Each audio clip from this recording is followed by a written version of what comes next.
It doesn't actually take a genius at times to figure out who are the square pegs in a room full of round holes.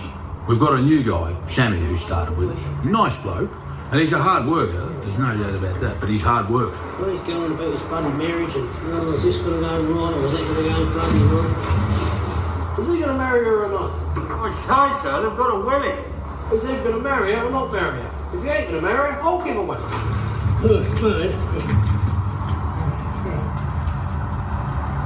I understand what you're saying, I really do, and I am hearing you, but mate, what you've got to understand is there is a smell in here that is going to outlast religion, alright?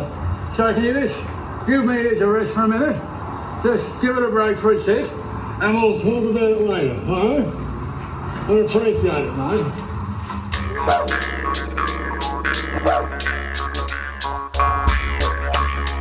G'day guys and welcome to Aussie English. My objective here is to teach you guys the English spoken down under. So whether you want to speak like a fair dinkum Aussie, or you just want to understand what the flippin' hell we're on about when we're having a yarn, you've come to the right place. So sit back, grab a cuppa and enjoy Aussie English.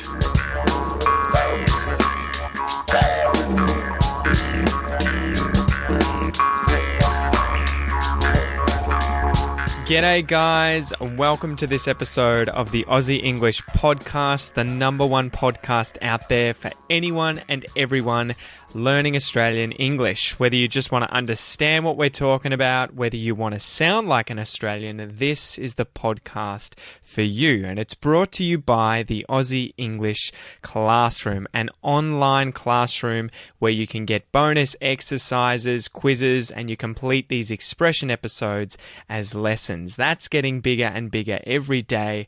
I've been working my butt off on that recently, as I'm sure you all know. Anyway, let's dive into today's content. So that movie scene at the start is from a movie called Kenny. I wonder if any of you guys have seen the movie Kenny, Kenny.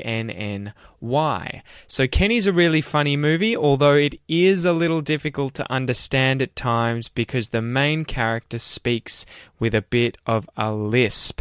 So he says his S's like this. He says them out of the side of his mouth. So Kenny is about a guy called Kenny. In the movie, he's a real Australian battler, a fair dinkum, true blue Aussie guy who's working hard and a bit of a simple guy, sort of similar to The Castle, that movie, and that outlook on life. Kenny is a mockumentary film, though, similar to Razzle Dazzle, which we covered in the last episode, where this movie is filmed to be a group of people following Kenny around filming a documentary, but it's a mockumentary because it's fake. It's not a real doco, and it's kind of making fun of people who have Kenny's job. So Kenny's job in this film is that he is a plumber who takes care of portable toilets, portable loos, portable dunnies. And so I'm going to read you the Google summary because it had a lot of good vocab in it, okay? So Kenny is about Australian Kenny Smith, who is the actor and Australian comedian Shane Jacobson. Definitely check him out. So Kenny has possibly one of the most thankless and off-putting occupations imaginable. He's a plumber who specializes in delivering and maintaining portable toilets to well-populated events. Mockumentary cameras follow Kenny around as he juggles his family life with his excrement-soaked travails and eventually works his way up to the highlight of his career, a visit to the International Pumper and Cleaner Expo in Nashville, Tennessee in the US, a gathering for renowned plumbing pros. So it's a simple film, it's a great film, I recommend you watch it, but you're probably going to need subtitles. And I thought to do something a little different, I might break down some of the expressions that Kenny uses in this scene, because he uses quite a few, and they may have gone over your heads. You may have missed them. Okay, so there's about 7 or 8 here. It doesn't take a genius to do something. It doesn't take a genius to do something. This means that a smart person isn't required to do something. The next one. Who are the square pegs in a room full of round holes? So this is a metaphor that he's using here to talk about people who don't quite fit. And he's talking about the guy that is trying to help him. That guy is a square peg in a room full of round holes. So he doesn't fit through these round holes because he's a square peg. Someone's hard work. If someone is hard work, they're difficult to be around. They're difficult to work with. They're difficult to deal with. Oh, my parents can be hard work. And they probably think that I'm hard work. If he ain't going to marry her, I'll give her one. So this is a little bit crass, but you might as well know what it means. If you give someone one, as in 1, 2, 3, 1, the number 1, this is to say that you'll have sex with that person, and it's usually used by men to refer to women, and it's relatively derogatory, so I wouldn't recommend using this, but it's always good to understand this. If you would give someone 1, that means that you would have sex with them. So there you go. There's a smell in here that could outlast religion. That was the reason I picked this scene. That was a really, really funny metaphor again, or analogy. This analogy, there's a smell in here that's going to outlast religion. So this smell is so horrible, it's going to last longer than religion will last in the world. And religion's going to last a long time, so that's the analogy he's making there. This is such a horrible smell, it's going to last forever. The second last one, give me ears a rest. Give me ears a rest. So here he's used give me instead of give my.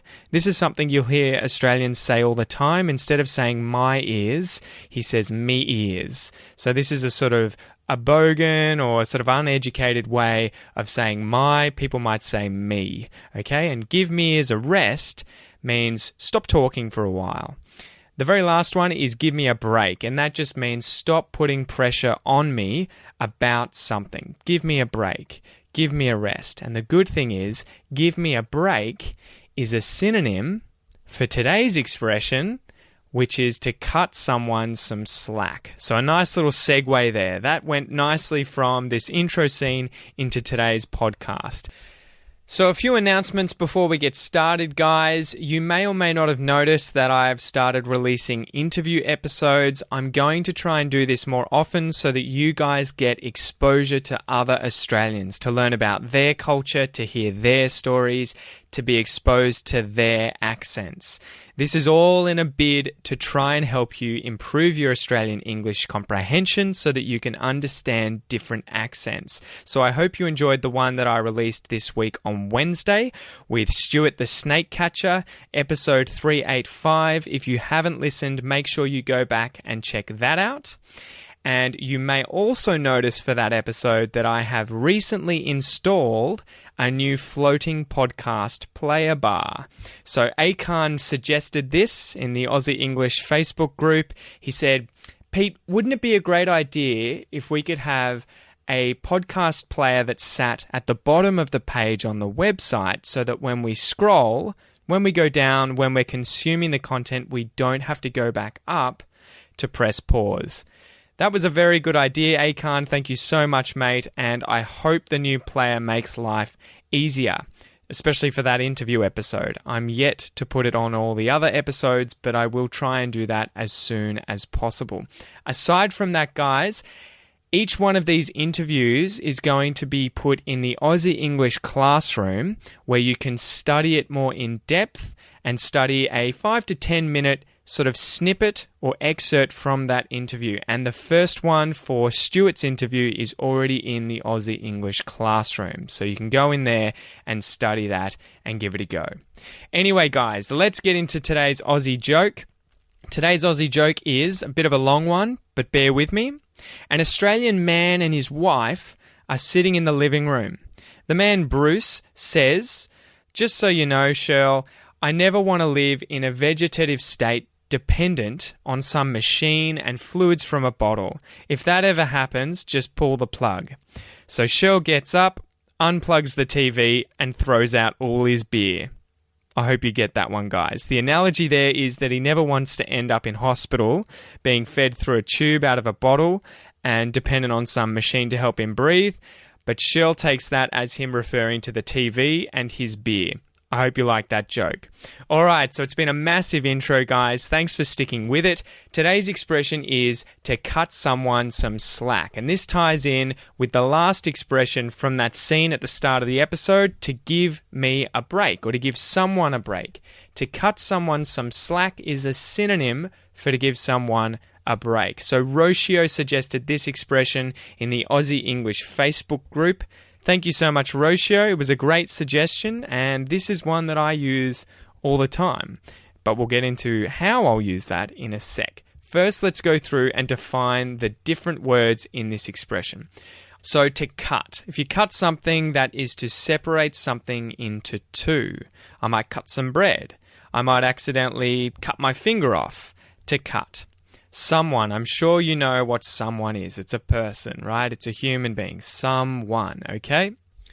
Slack. And this means for something to not be taut, to not be held tightly in position. So something to be loose.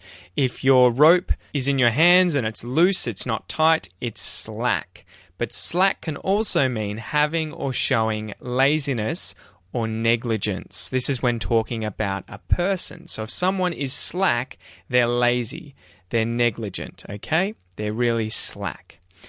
The expression definition, guys, let's dive into that. Okay, so if you cut someone some slack, that is to allow someone some leeway in their conduct. So it's to give someone a break.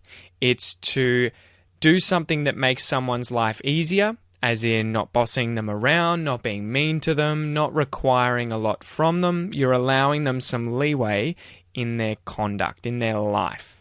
Another way of sort of thinking about it would be not to judge someone severely, as you usually would, because they're having problems at the moment. To cut someone some slack. Give me a break, cut me some slack.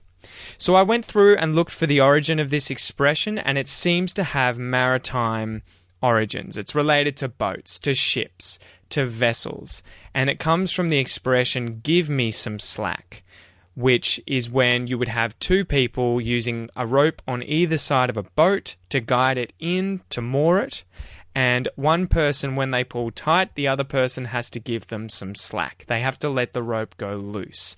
And then vice versa, when the other person needs to pull the rope tight, the person on the opposite side needs to let their rope go slack. And so that's where this would have originated. That's where it would have come from. And slack would have eventually meant to be lazy when it was applied to people, okay? And there are a few other expressions that are related to slack that I thought I would mention, and these are kind of slangy, they're slang. A slacker is a lazy person. That guy over there, he's a real slacker. He doesn't work hard. You can be slack, which means you are lazy. I'm really slack. I'm really lazy. You can slack off at a job, or you can slack off at something. So he's slacking off at work, he's slacking off at his job. That means to stop putting in hard work or effort into something, like a duty, like a job.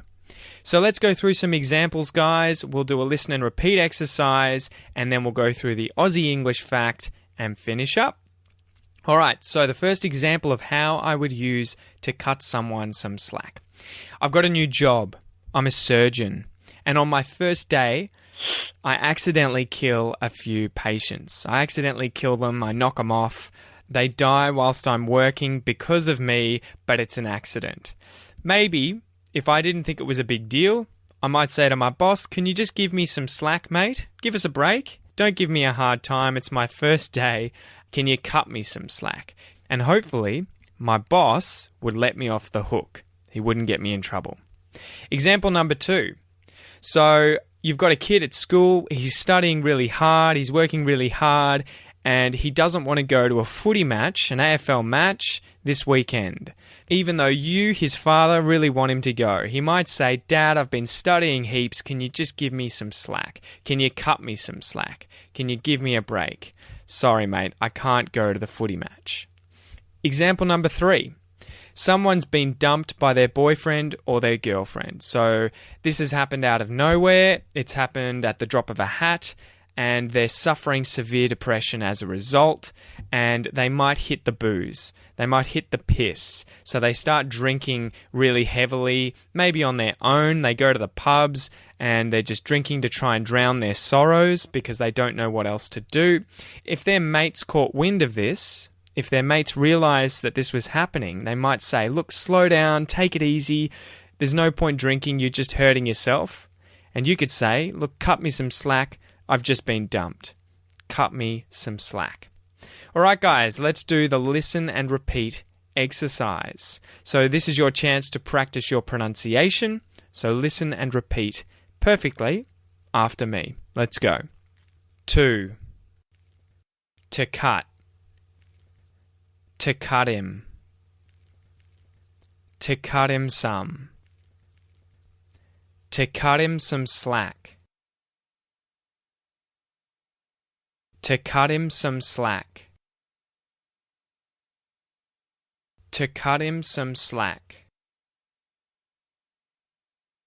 To cut him some slack. To cut him some slack. I'm gonna cut him some slack.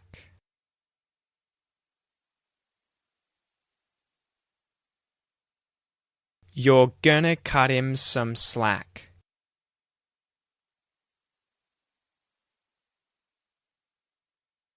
She's gonna cut him some slack.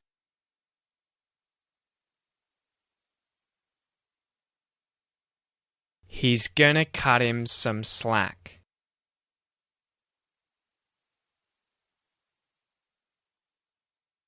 We're gonna cut him some slack.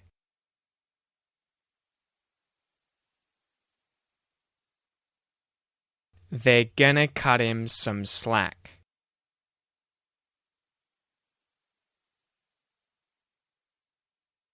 It's gonna cut him some slack.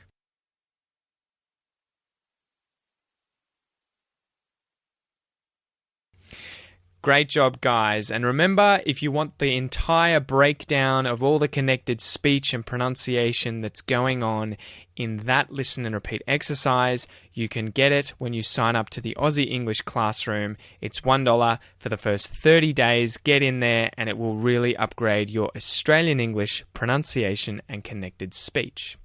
All right, guys, let's smash out the Aussie English fact and then we'll finish up for the day. So today I sort of wanted to talk about immigration, but obviously I can't cover all immigration in Australian history, all in a single episode. So I looked into the early immigration in the 1800s, and this tied in with the gold rush. So we're going to talk a bit about the gold rush as well. A gold rush is when everyone rushes to a certain place when gold has just been found. So this happened in Canada, it happened in America, and it's also happened in Australia, and it happened in the 1800s. Okay, so we had a gold rush here when gold was first discovered in 1851, and it was first discovered near Bathurst, which is in New South Wales. And then soon after that, it was discovered in places like Ballarat and Bendigo in the state of Victoria. So these are towns which you may have heard of and you may have been to if you've come to Australia before, and they still have a lot of gold rush history that is used to attract tourists. So I live in Victoria, I've been to Ballarat and Bendigo before, and there is a lot going on there related to the gold rush, even 160 years later. So this gold rush occurred right after the major worldwide economic depression in the mid-1800s, and as a result, there was extensive migration to Australia. Loads of Europeans came. There were North Americans who came because they had obviously just finished with the gold rush there, so they were sort of trained up for this. They knew what to do, and they wanted to keep making money doing what they knew how to do. And we also had a lot of Chinese migrants who came to Australia in the 1850s.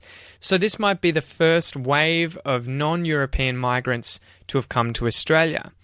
And to put it in perspective, when the Chinese migrants came, they made up about 3% of Australia, of the Australian population during this period. Some more interesting facts about migrants. 2% of the population of the British Isles emigrated to New South Wales and Victoria. So they left England, they left Britain, and they came all the way over here, 2% of their population. And the population of Australia in 1851 was around 440,000 people, of which 77,000 were Victorians. So 10 years later, though, to put that in perspective, the Australian population had grown to more than 1.1 million people, so it had more than doubled, and the Victorian population had increased from 77,000 to 540,000, so an increase of sevenfold, 7 times the amount of people in 10 years. That's insane. And it's crazy to think that the population of Australia more than doubled in that period from immigration. So this growth was crazy, and it was mainly driven by migration due to these gold rushes. So in this time, between about 1850 to the early 1900s, Australia wanted loads of skilled migrants, and we started getting other Europeans as well from places like Germany. And compared to today, it was actually a great deal more expensive to get here because your only option, there were no planes, your only options were to come by boat. And so you had to buy a ticket. It took weeks, it took months potentially. And so the Australian government actually subsidised skilled migrants. How good is that, guys? Imagine that, getting paid to come here, or at least getting a bit of a discount if you decided to come to Australia. So they paid for skilled migrants to come to Australia in order to encourage them to make that long, arduous journey all the way from Europe or China all the way to Australia. And the interesting thing is that these subsidies were kind of manipulated or changed. They varied based on the number of immigrants that were needed during these different stages in the economic cycle. Anyway, guys, that's the Aussie English fact for today. Bit of history about migration and the gold rush in the 1800s. There's a lot more to cover with regards to migration and with regards to the gold rush, and I'll try and do that in future episodes. But thank you so much for joining me today, guys. If it's your first time joining me, thank you so much. Sit back, grab a cuppa, and get used to the Aussie English podcast. If you need a transcript with all the words to today's podcast so that you can read and listen at the same time, make sure that you go to www.theaussieenglishpodcast.com and you'll find this episode there, and you can get today's freebie, which includes the MP3 and the PDF. You can download that and consume that on your phone, on your computer, wherever you are. Aside from that, guys, if you're enjoying the podcast and you want to support me and help me make even more content like this, you can do so via my Patreon page. It's as little as $1 per month that you can donate to help me do what I do. I really appreciate everyone who's signed up already, guys. It allows me to do things like buy microphones and buy lights and just improve the quality of the podcast and the videos in general. So I really appreciate all of the people who've signed up already, but it's an ever-growing thing. Aside from that, guys, make sure you sign up to the Aussie English Classroom and give that a go if you want to upgrade your Aussie English. Anyway, I've been rabbiting on too much. Thanks for your attention today, guys, and I hope you have an awesome week. Chat to you soon. G'day, mate. Thanks for listening to this episode of the Aussie English Podcast. If you wish to support the podcast and help me keep bringing you content, you can do so via my Patreon page. Remember, it's my mission here at Aussie English not only to help you understand Australian English, but to speak it like a native. If that's your goal, make sure you enroll in the Aussie English Classroom, guys, where you'll get all the bonus content for today's episode designed to improve your English even faster. Have a ripper of a day, and I'll see you in class.